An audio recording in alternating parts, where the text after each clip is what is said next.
နတ်ဆိုးနဲ့စာချုပ်ချုပ်ထားတဲ့လူတစ်ယောက်တကယ်ရှိနိုင်မလားသူ့ရဲ့ခေါင်းတစ်ခုလုံးမီးလောင်နေတာကိုမြင်လိုက်ရတဲ့အခါအချုပ်ခန်းထဲကလူဟာရန်သူတွေရဲ့အခြေစိုက်စခန်းကိုပြန်မသွားကျင်တော့ပါဘူးဒါပေမဲ့သူ့ဦးလေးကတော့အနေအကြားမှာပိတ်မိနေခဲ့ပါတယ်လုံခြုံရေးအလွန်တင်းကျပ်တဲ့အကျဉ်းထောင်တစ်ခုပါ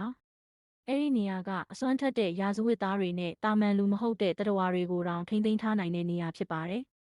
အခုထိလည်းအဲ့ဒီနေရာကနေဘယ်သူမှမလွတ်မြောက်နိုင်သေးပါဘူးဒါပေမဲ့အခြေအနေတွေပိုပြီးရှုပ်ထွေးလာချိန်မှာသူ့ကောင်းကနေမီးထတောက်ပါတော့တယ်တာဝန်ရှိသူတွေကမေးတော့ကြားလိုက်ရတာကနတ်ဆိုးနဲ့အပေးအယူလုပ်ထားတဲ့အစပိုင်းမှာတော့အားလုံးကဒါကိုအယူစကားတစ်ခုလိုပဲထင်ခဲ့ကြပါတယ်ဒါပေမဲ့သူ့ရဲ့ခေါင်းတစ်ခုလုံးမီးတောက်တွေလောင်ကျွမ်းနေတဲ့မြင်ကွင်းကိုတွေးလိုက်ရတဲ့အချိန်မှာတော့ဘသူမှအဲ့ဒီစကားကိုရေမောပြီးမပယ်ချနိုင်တော့ပါဘူးနတ်ဆိုးတွေနဲ့ပတ်သက်တဲ့ဒဏ္ဍာရီတွေကတကယ်ဖြစ်နိုင်တယ်ဆိုတဲ့အတွေးကိုတောင်လူတိုင်းစတင်ယုံကြည်လာခဲ့ကြပါတော့တယ်